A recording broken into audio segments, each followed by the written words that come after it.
UOL Entrevista. Aqui você ouve na íntegra as entrevistas feitas por repórteres do UOL com artistas, políticos, empresários e muita gente interessante. Este e outros podcasts do UOL estão disponíveis em noticias.uol.com.br/podcasts.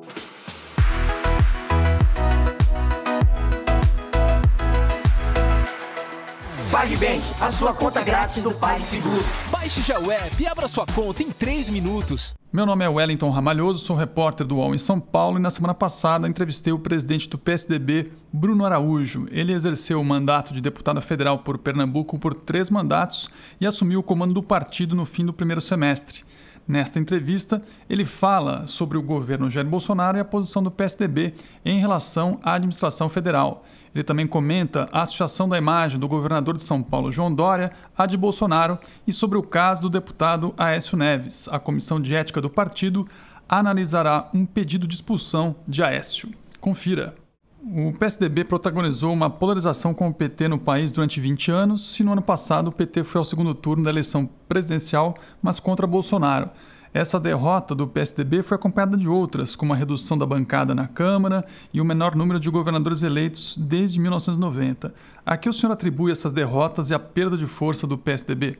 Primeiro, não há eternidade, né, no exercício de força política. Né?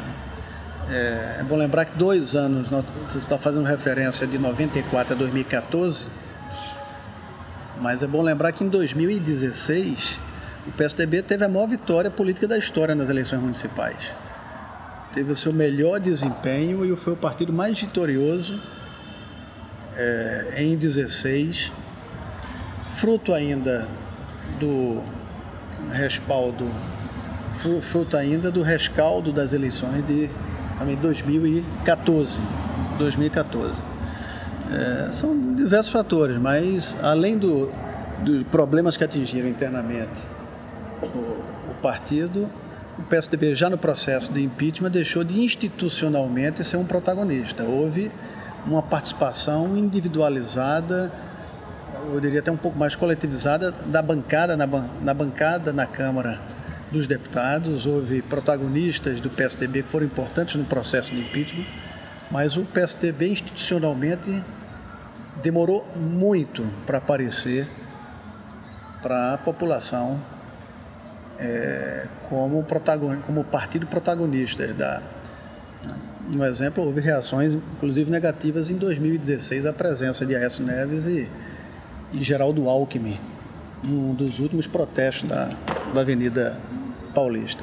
Não obstante, os principais protagonistas do processo de impeachment eram também parlamentares do PSDB. Além de todas as outras variáveis, acho que em 2018 a nossa posição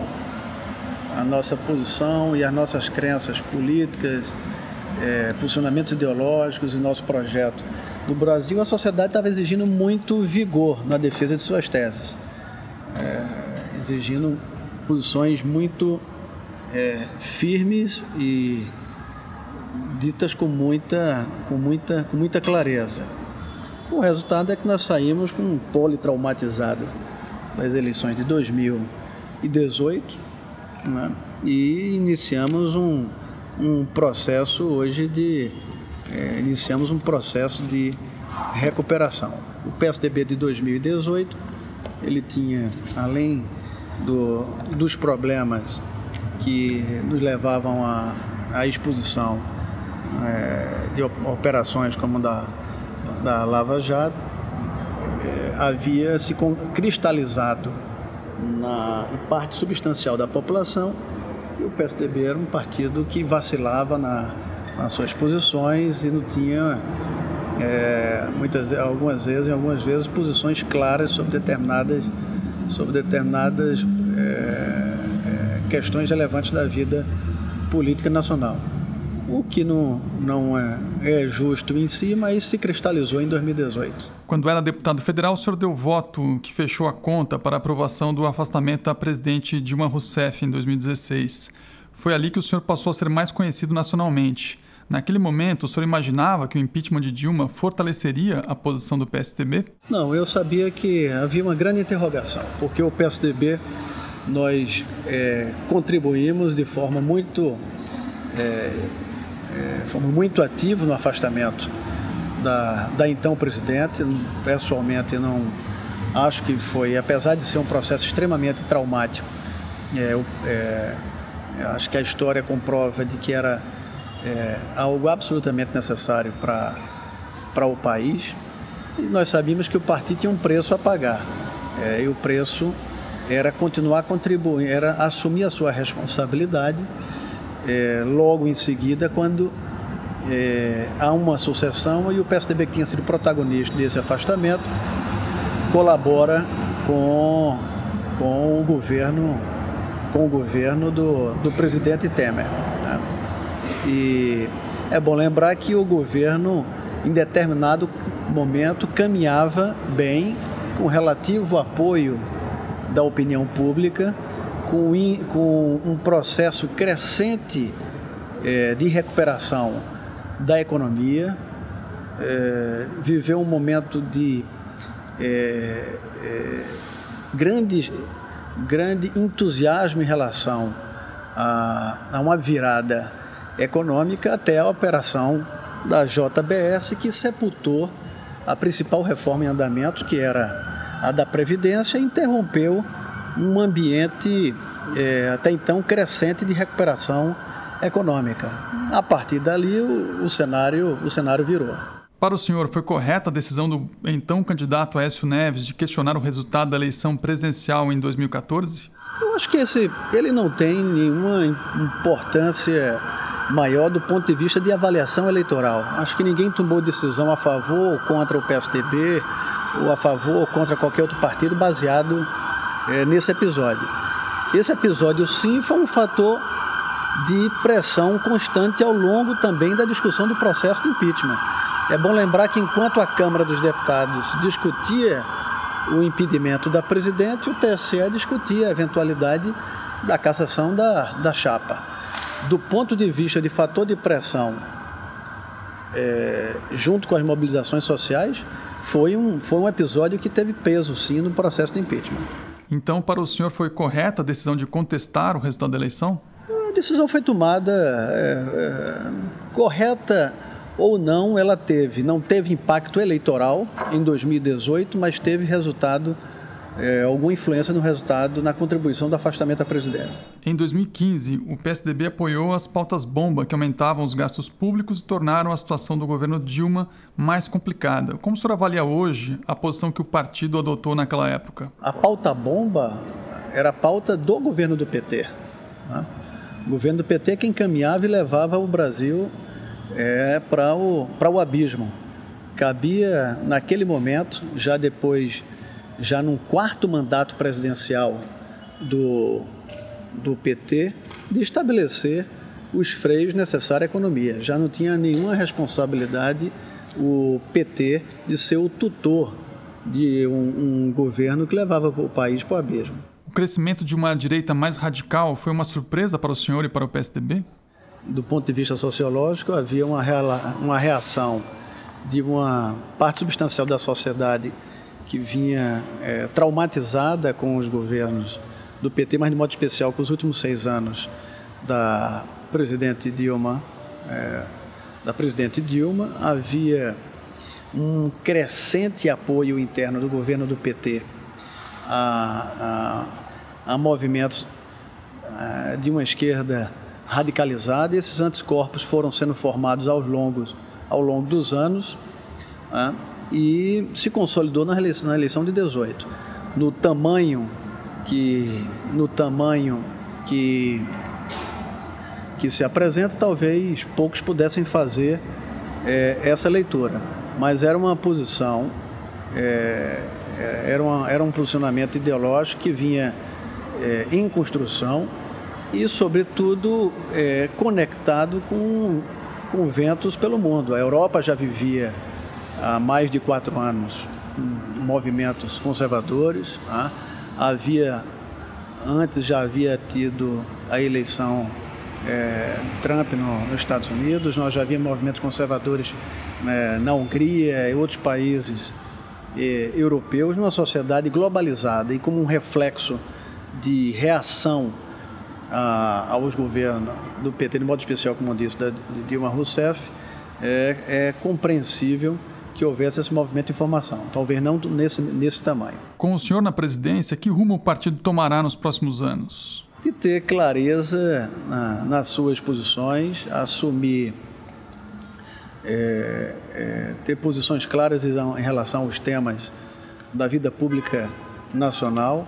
O PSDB vai continuar onde sempre teve, trabalhando pelo respeito às instituições, apoiador da livre iniciativa, sempre tendo a compreensão de que o Estado é responsável e é instrumento para a redução de desigualdades sociais, de políticas públicas que diminuam desigualdades regionais e enfrentando os extremismos, seja mais à esquerda, sejam atitudes anticivilizatórias,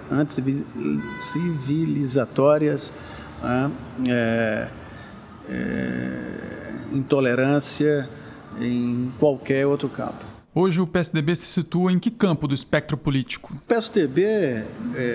PSDB é sempre, quando nós falamos sempre, não estamos falando da caricatura que se construiu ao longo dos anos e que se combinou em 18 do Moro.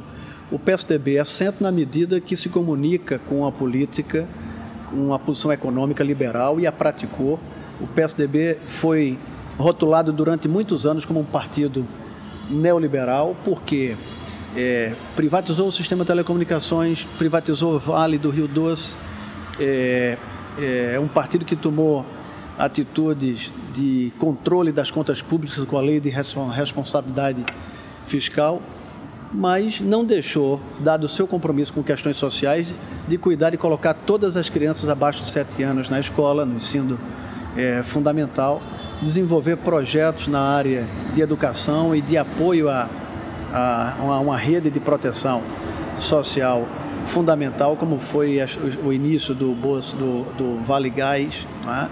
O Bolsa Escola, programas sociais que depois foram empacotados e transformados no governo do PT no Bolsa Família, que virou objeto de 13º agora do governo do presidente Bolsonaro. O PSDB é um partido social-democrata, defensor da livre iniciativa, com posições liberais e um zelo muito especial na defesa e compreensão das minorias e das políticas públicas para a redução da desigualdade. Como está o processo do Código de Ética e da Comissão de Ética do partido? A Comissão de Ética já existia, o Código de Ética é o primeiro de um país que sempre tem notícia no hemisfério sul. Ele foi resultado de uma alteração na última convenção nacional do partido. Estamos cumprindo a parte burocrática de registro em cartório, como determina a lei dos partidos políticos, a anotação no Tribunal Superior Eleitoral. Nesses 10 dias a Comissão de Ética está instalada e iniciando seus trabalhos. Já neste mês? Nos próximos 10 dias ela já está funcionando. E já há uma definição de que casos vão ser tratados? Tem dois casos que serão discutidos pela Comissão de Ética.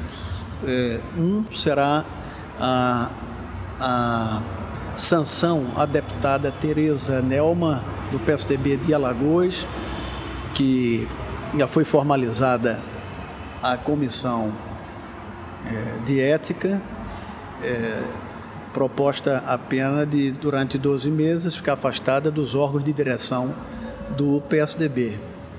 E uma representação do PSDB da cidade de São Paulo contra o deputado Aécio Neves, que, depois de analisada a admissibilidade, deve seguir para a Comissão de Ética do partido. Qual é o problema com a deputada Tereza? Tereza Nelma votou contra. A deputada Tereza Nelma foi o único voto que desobedeceu o fechamento de questão do PSDB na votação da Previdência. O PSDB, pela primeira vez em sua história, tirou uma posição formal em relação ao fechamento de questão, decidindo por eventuais sanções a quem não cumprisse essa orientação partidária. O PSDB tinha a reforma da Previdência como algo fundamental dentro do processo de pilares de construção do médio e longo prazo e a viabilidade econômica do país. Quem apresentou essa representação foi a direção do partido? E a própria executiva. A executiva foi delegada para apresentar uma proposta e a presidência formalizou a proposta da pena de afastamento dos órgãos de direção por 12 meses. Então ela não corre risco de expulsão? Não, ela não será expulsa. E o deputado Aécio Neves? O deputado Aécio vai ter, de todos nós, de modo especial da minha parte, todo o respeito por sua história, pela sua importância no partido e no exercício de todo o seu amplo direito de defesa, e o Conselho de Ética vai, mediante as normas que foram especificadas e elaboradas na última convenção, tomar uma decisão baseada nos dispositivos do Código de Ética. Em quanto tempo o senhor acha que o caso dele pode ser analisado? A Comissão de Ética tem a sua absoluta autonomia designada pelo Estatuto. Vai ser presidido pelo ex-deputado federal, ex-vice-governador do estado do Espírito Santo, César Conagli, um filiado respeitado, experiente, e terá autonomia de presidir esse processo, tanto do ponto de vista temporal quanto das questões tanto quanto a forma e o processo com que ele deva seguir. Não há prazo estabelecido, então? É preferível que o próprio presidente da Comissão de Ética estabeleça na sua autonomia qual é a condução que vai fazê-lo. Esperamos que o PSDB não vai, em momento algum, mais, qualquer que seja a discussão do ponto de vista político, dos seus problemas internos, colocar qualquer problema para debaixo do tapete. Vai tratar isso com clareza e à luz da transparência, respeitando as suas instituições internas, né, e dando a quem for o devido direito de defesa. Não há nenhuma possibilidade de o caso do deputado Aécio ser avaliado fora dessa instância? Não, porque a previsão legal é que a instância é a comissão executiva, que em última análise aprova ou não o parecer da Comissão de Ética. O parecer da Comissão de Ética é um parecer opinativo, que tem, obviamente, importância moral e é, em última análise, acatado pela Executiva Nacional do Partido. O prefeito de São Paulo, Bruno Covas, afirmou que é ele ou eu no PSDB, numa referência ao deputado Aécio. Esses casos dividem o partido. O que o senhor pretende fazer para evitar um racha maior? Acho que não. Acho que o partido só tem um jeito de curar suas feridas, é tratando as questões. São assuntos que vão ser tratados sempre que provocados e respeitando as regras institucionalizadas e ouvindo todas as considerações de quem representa contra e de quem precisa se defender, o partido decidir. A melhor forma de decidir toda e qualquer questão é colocando na mesa e tomando a decisão. E o PSDB vai viver uma fase de tomar decisões. E as decisões que forem tomadas e discutidas internamente, respeitando o ambiente democrático do partido, vão ser acatadas e resolvidas. Quais os planos e objetivos do PSDB para as eleições municipais de 2020? Primeiro, voltar a ter clareza na sua comunicação, recompondo todo o seu instrumento, todos os seus canais de comunicação com redes sociais, se reposicionando politicamente nas redes. Acho que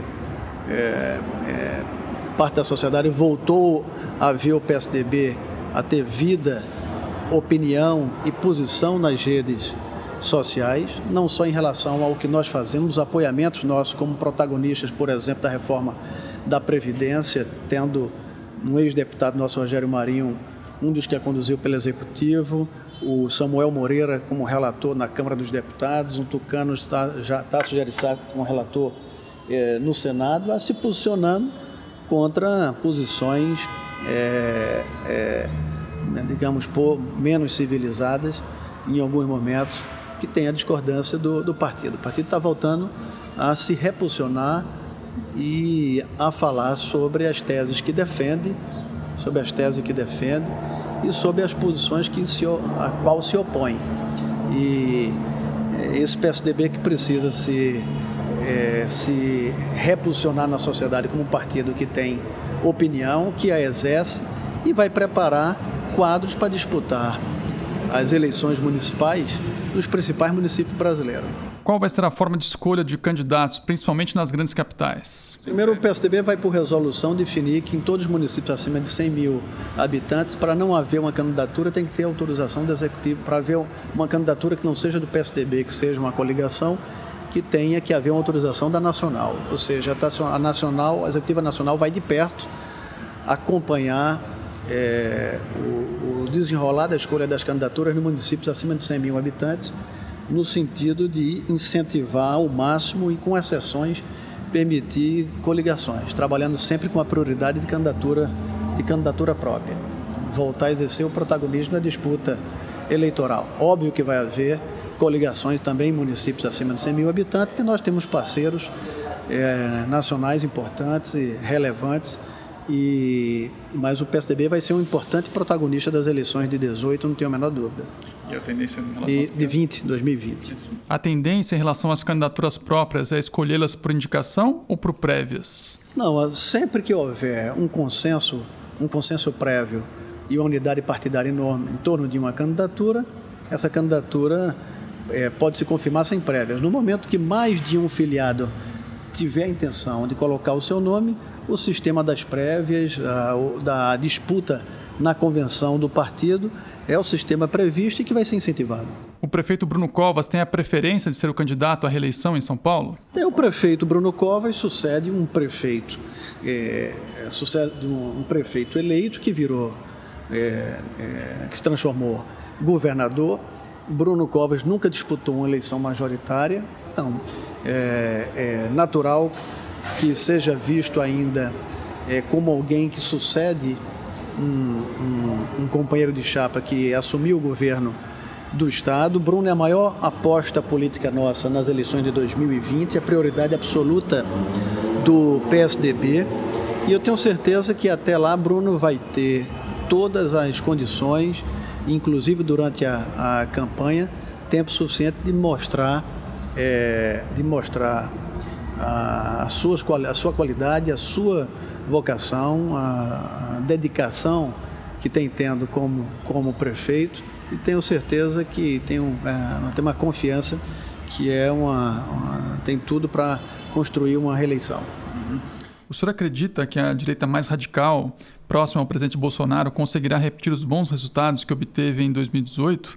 Ela será a principal adversária do PSDB em 2020? Nós falamos sobre o fantástico resultado que o PSDB teve em 2016 nas eleições presidenciais. Ele é reflexo dos ventos de 2014, onde por pouco o PSDB não vence a eleição presidencial. É compreensível que 2020 tenha reflexo ainda da força das eleições presidenciais de 2018 que elegeram Bolsonaro. Então o PSL deve ser um importante protagonista, pelo menos estatisticamente isso se configura ao longo dos últimos anos nas análises das eleições municipais. Agora, o maior ou menor protagonismo vai depender de, sobretudo, como anda a economia e outros fatores até lá. O governador de São Paulo, João Dória, disse que o PSDB precisa sair do muro. No entanto, ele afirma que agora o PSDB não deve fazer oposição ao governo Bolsonaro, embora parlamentares tucanos sejam favoráveis a que o partido se coloque mais claramente como oposição. Tem aí um resquício de ficar em cima do muro nesse posicionamento do governador Dória? Primeiro, nós temos a compreensão que os governadores, por mais que tenham e exerçam a sua opinião, precisam sempre ter uma relação muito mais cuidadosa, porque tem responsabilidade com milhões do Estado que governa. E é uma relação institucional sempre importante a se preservar. Mas eu diria que o PSDB vai ser oposição, sim, nas questões que envolverem posicionamentos autoritários, não civilizados, tá? E que não respeitem as instituições. O PSDB terá uma posição firme de oposição. Mas o governo não terá aliado maior do que o PSDB sempre que a pauta for de desenvolver a economia, gerar emprego, né, e aumentar a renda da população.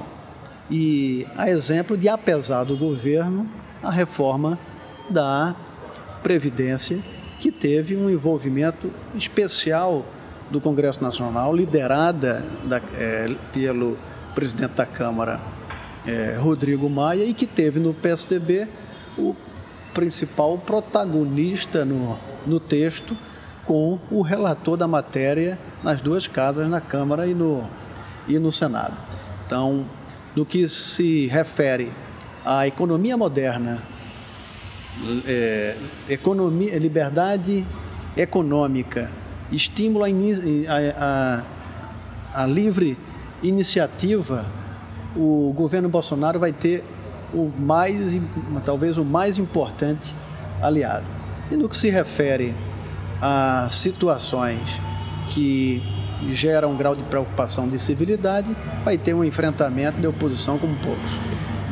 O senhor reagiu recentemente a declarações do ministro da Economia, Paulo Guedes, que atribuiu os problemas do país aos 30 anos de social-democracia no país, incluindo o PT e o PSDB nesse período. O presidente Bolsonaro já deu outras declarações contrárias ao governo Fernando Henrique Cardoso. Não fica claro que o atual governo não tem interesse no apoio do PSDB? Olha, não estou preocupado em se o governo tem interesse em apoiar-nos ou não apoiar. A declaração do ministro Paulo Guedes, né, no mínimo ela pode passar por recalque de diferença, algum recalque de diferença que teve com economistas do PSDB nas escolas econômicas, e os economistas do PSDB, na época, tendo concretizado seus nomes para a história com configuração de planos que mudaram a vida do brasileiro, como, por exemplo, o Plano Real. Rotular o social, primeiro misturar PSDB com o PT é falsear a história. Depois nós repetimos na nota. Onde estava o ministro Paulo Guedes quando o PSDB era rotulado de neoliberal e o presidente Bolsonaro desfilava de mãos dadas com o PT, votando contra a reforma da Previdência e contra o Plano Real. Então, na minha opinião, é menos honestidade intelectual essa afirmação e mais algum recalque de disputa econômica com economistas. Quando o senhor fala sobre aspectos não civilizatórios do governo Bolsonaro, a que o senhor se refere exatamente? Expressões como rotular uma região, com um nome pejorativo, utilizando de forma pejorativa um nome de Estado, cobrar ou dizer como vai ensinar um presidente de uma ordem dos advogados, ou vai explicar a um presidente de uma ordem dos advogados como o pai foi morto. Atitudes como essas são atitudes que chocam um mundo civilizado. E contra isso o PSDB vai sempre falar com muita firmeza. O senhor é pernambucano e Bolsonaro tem acumulado atritos com governadores do Nordeste. A região Nordeste vem recebendo um tratamento adequado do governo? Acho que são duas coisas. Primeiro, há uma disputa de ordem política que só quem se prejudica é a população. Primeiro é fato, os governadores do Nordeste, eu vivenciei isso de perto como ministro de Estado, são estados que praticamente não têm dinheiro para investimentos e fazem obras com recursos do governo federal e omite a titularidade do governo federal nessas obras. Isso é fato e isso é verdadeiro. Mas para que isso se transforme por parte também do governo federal, um tipo de disputa que envolva declarações que prejudiquem a população como um todo, é tudo que não pode se dar numa relação numa relação federativa. O presidente Bolsonaro condiciona a liberação de verbas para o Nordeste ao reconhecimento de que os governos estaduais estão em parceria com o governo federal. É correto o presidente exigir isso dos governadores?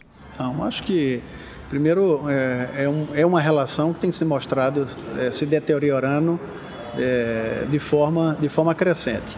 O papel do presidente da República é ser catalisador de uma unidade nacional. Se há por parte também dos governos estaduais a necessidade de exercer um protagonismo de polarização por questão meramente política, é algo grave também, da mesma forma. O governador João Dória fez bem ao surfar na onda Bolsonaro na eleição passada. Falou-se muito no voto Bolsodória em São Paulo. Como se descolar agora do governo federal? Eu acho que a questão não é associação à pessoa, é associação a ideias. Havia naquela eleição, em relação ao enfrentamento com o PT, Bolsonaro representando tudo que nós combatíamos e o que a maioria da população do eleitor do estado de São Paulo abomina, que foram as gestões do PT.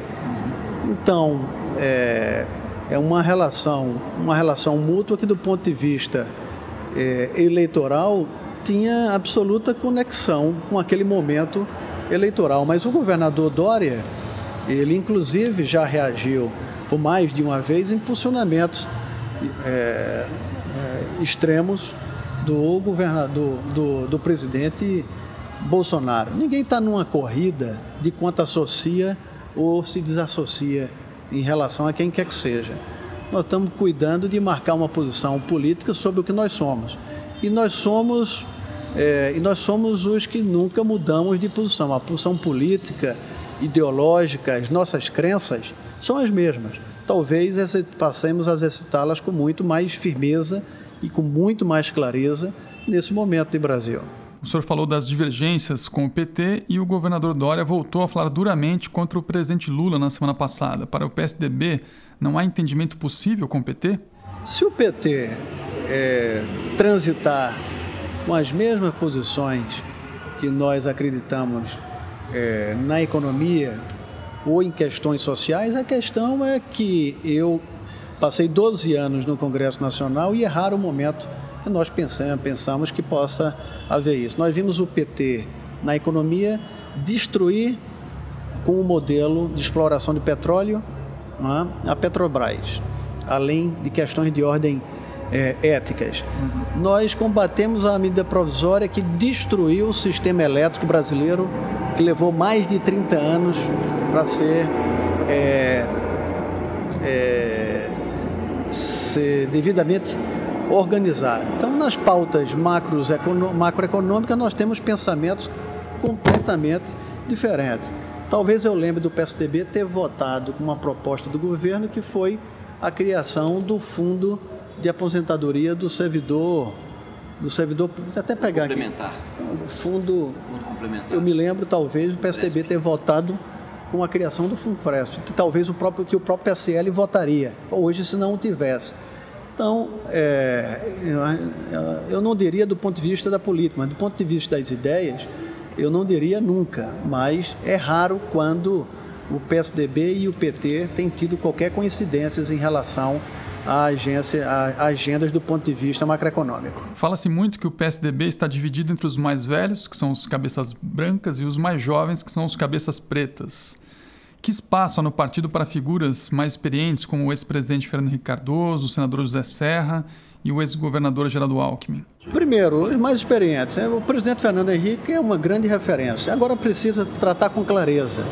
O presidente Fernando Henrique, ele sublimou a questão do PSDB. O presidente Fernando Henrique fala com a liberdade de um sociólogo, fala com a liberdade de um cátedro, fala com a liberdade de um intelectual. Obviamente ele tem suas convicções de ordem políticas, que em muito é a base do PSDB, mas a sua liberdade de pensamento transcende o PSDB. É uma liberdade de pensamento de um sociólogo, presidente da República, 2 vezes. Em alguns momentos ela não coincide com posições do partido. E precisa ser compreendido de que quem tem essa formação, capacidade intelectual e a idade que tem liberdade para transcender posições políticas partidárias. E o grau de experiência de colaborações ainda dos agentes nossos mais experientes continuam contribuindo com o partido. Agora o PSDB vive uma fase de renovação apostando em jovens e mulheres. O PSDB está preparando e lançando nos próximos dias um processo de seleção de jovens filiados ou que comunguem com as ideias da social-democracia para serem preparados, receberem formação política do PSDB e com o compromisso de fundo partidário do PSDB para aqueles que quiserem assumir o protagonismo de disputar na eleição. Nós estamos fazendo um primeiro processo de seleção pública de um partido para dizer que nós vamos participar da formação política dele e viabilizar recurso de campanha para participar do projeto eleitoral em 2020. O PSDB está se reatualizando e apostando nos jovens e na mulher como sendo um momento fundamental da vida política nacional. Isso é para filiados? Isso são para jovens filiados ou jovens que tenham identidade com a social-democracia, que possam se filiar e serem preparados pelo partido e receberem recursos do partido nas eleições de 2020. O senhor foi ministro das cidades no governo Temer, pasta extinta no governo Bolsonaro. O senhor concorda com a extinção da pasta? Olha, eu acho que, eu sempre disse como ministro das cidades que o Ministério das Cidades é a negação da federação. Se nós fôssemos de fato uma federação, os recursos estariam diluídos nos estados, municípios e na União. Não precisaria um prefeito de um pequeno município do interior de Minas Gerais procurar ministro de Estado para pedir dinheiro para fazer uma ciclovia. O Ministério das Cidades em si é a configuração de um Estado unitário. O Ministério das Cidades, com suas atribuições, sendo fundido com outro ministério, é uma decisão meramente administrativa. O importante é saber se as políticas de habitação, política de saneamento e mobilidade estão sendo entregues. E, por falar em política de saneamento, essa é a única, do ponto de vista social, de infraestrutura e de meio ambiente, que está sendo discutida nesse momento no país. Por sinal, foi escrita na minha gestão como ministro das cidades, se transformou em medida provisória e agora se transformou num projeto de lei do senador Tasso Gereissati. A habitação vive um momento de uma crise, não há o menor sentido dos recursos da faixa 2 e 3 do Minha Casa Minha Vida estarem enfrentando dificuldades por conta dos volumes de recursos do FGTS. Enfim, parece que há um momento de reorganização ou de reconstrução da política pública de habitação no país. Cabe ao governo Bolsonaro fazer devidas entregas e não permitir que os programas parem, sigam, porque tem uma grande importância social. Modelos novos podem ser pensados, como o aluguel social, que é algo muito mais moderno em grande parte do mundo. Né? Há a compreensão que recursos para a faixa 1, que é aquela casa que é praticamente dada à população, dado as dificuldades econômicas, há uma compreensão de que possa ter um impacto, uma redução, mas não significa parar. Mas, sobretudo, o que não pode é um modelo onde se financia o acesso à habitação de baixa renda sofrer um colapso, que essa é uma grande preocupação que o país, sobretudo o governo Bolsonaro, tem que ter nesse momento. Há um abandono das políticas de habitação e mobilidade? Eu acho que é uma opção de um movimento econômico em relação a recursos do FGTS que vão ter repercussão no financiamento na política habitacional para a população de baixa renda. O governo precisa definir quais serão as fontes que vão garantir de forma segura, no médio e no longo prazo, o acesso ao financiamento da população mais pobre para poder ter a sua casa própria. Acho que vale a pena um pouco falar em relação a isso. Acho que apesar do governo Bolsonaro, nós temos hoje aprovada a reforma da Previdência. A grande questão e a grande responsabilidade do governo federal, do governo Bolsonaro, é o Brasil conhecer qual é a sua agenda macroeconômica para a geração de emprego. Nós não conhecemos nesse momento nenhuma pauta legislativa fora as que caminham há 30 anos, há 20 anos, como a reforma da Previdência que agora se consolida e a tributária que entra no radar, mas são macro-reformas. Qual é a agenda macro e microeconômica que vai ajudar a devolver empregos e gerar renda no país? A reforma da Previdência resolve uma questão de despesa. A tributária, não há nenhuma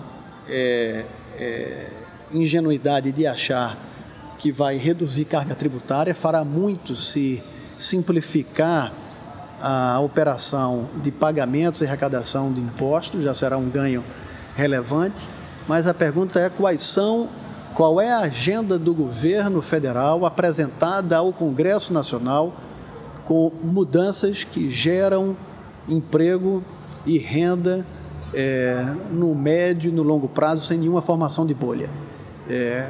Se essa agenda for apresentada pelo governo, vai ter total apoio do PSDB. A nossa cobrança é para que ela seja apresentada, porque o primeiro semestre do governo Bolsonaro, ele perdeu o momento mais nobre do seu mandato, que era, além da Previdência, poder ter aprovado matérias extremamente relevantes. O governo cita a importância da medida provisória da liberdade econômica. Na sua opinião, ela não ajuda na geração de empregos? Eu não vejo essa medida provisória como sendo catalisadora de geração de empregos. Quais são as amarras burocráticas que seguram a geração de emprego? Do ponto de vista de geração de emprego, a medida mais relevante que nós vimos recentemente foi aprovada no governo Temer, como relator o deputado Rogério Marinho, do PSDB, que foi a reforma trabalhista. O país espera medidas com essa dimensão que possam continuar possibilitando criar um ambiente de geração de emprego e renda, no país. Com a falta de medidas mais concretas, como o senhor diz, o senhor acha que o Brasil vai demorar a voltar a ter um crescimento econômico mais consistente? Acho que nós temos algumas bases que permitem para isso. Primeiro, no longo prazo, com a Previdência, uma clareza de que o país não é insolvente. Né? Segundo, porque 2 anos atrás nós tivemos algo que talvez tenha sido uma das reformas mais importantes dos últimos 30 anos, que é o novo modelo de relação do trabalho, a reforma da Previdência. E as taxas de juros que sinalizam ainda para a possibilidade de ainda serem reduzidas. Esse pode ser um momento importante de virada. Agora, o que é que vem mais além disso, que é responsabilidade do governo Bolsonaro apresentar. O que for na economia, gerador de emprego e modernização da economia, vai ter no DNA do PSDB total apoio. O PSDB se preocupa e pretende tomar alguma iniciativa contra algumas atitudes do presidente Bolsonaro e decisões do governo que soam autoritárias? Em relação a posições que são opiniões e soam como autoritárias ou intolerantes, o que cabe ao PSDB é criar o contraponto e discordá-las. Tá? Se alguma caminha passa da posição, passa da linha de opinião e vai para a linha e entra numa fronteira de algo com um nível de preconceito previsto na legislação penal, aí não é só o PSDB, aí há todos os instrumentos das instituições que funcionam. O PSDB vai ser sempre um parceiro em todo projeto que ajuda a modernizar a economia brasileira, gerar emprego, enfrentar as amarras da burocracia, mas vai ter sempre um papel muito firme de oposição quando for quando a intolerância ou o autoritarismo se configurar em posições como nós temos visto recentemente. O senhor acha que há algum risco para a democracia? Não há. Eu acho que as instituições, da mesma forma que os partidos, nós temos nos últimos 30 anos, os partidos que foram protagonistas no Brasil, talvez só o PSDB tem uma peculiaridade em relação a eles, porque Bolsonaro é maior do que o PSL, Lula maior do que o PT, e o PSDB, apesar de ter quadros importantíssimos politicamente, nunca teve um quadro maior do que o próprio partido. E assim é o país. As instituições são maior do que o presidente e as instituições são mais consolidadas do que individualmente presidentes de poderes. Eu confio muito na força das instituições brasileiras, apesar no momento de alguma crise. Eu acho que são elas que garantem a estabilidade e a perspectiva de nós apostarmos, trabalharmos por um futuro que ganhe toda a sociedade brasileira com geração de emprego e de renda. O senhor foi candidato a senador por Pernambuco no ano passado. A que o senhor atribui a derrota eleitoral? Eu tinha decidido em 2014 que não disputaria mais eleição. Às vésperas da convenção, eu decidi que, ao invés de não ser candidato, era preferível disputar uma eleição como senador, construir uma defesa de um legado, e todos que acompanharam sabem que um senador tucano, candidato tucano, vencer na terra de Lula, sendo protagonista do voto simbólico que tirou Dilma, era uma verdadeira odisseia. Eu o fiz porque tomei a decisão na minha vida pública de que não disputo mais mandato eletivo. Era a última eleição, comecei a vida pública muito cedo, 5 mandatos de deputado, e achava que tinha 2 formas de sair, ou não disputando, ou disputando uma eleição majoritária. Foram 1 milhão de votos, sobretudo da classe média pernambucana, que identificou na minha posição um antagonista ao governo do PT. Obviamente que em Pernambuco o Bolsa Família é muito maior do que a classe média. O senhor não pretende se candidatar mais? Não. Eu tenho uma decisão tomada e anunciada publicamente em Pernambuco que eu não disputo mais mandato eletivo. A minha contribuição na vida pública em cargos eletivos eu acho que já foi dada e pude entregar ao país e ao meu estado, acho que ações importantes. É algo, é uma fase concluída na minha vida. Recebe salário, faz transferência, pagamento, recarga de celular e até empréstimo, tudo sem taxa. PagBank, a sua conta grátis do PagSeguro. Baixe já o app e abra sua conta em 3 minutos. O UOL Entrevista tem edição de áudio de Amer Menegassi e coordenação de Diogo Pinheiro.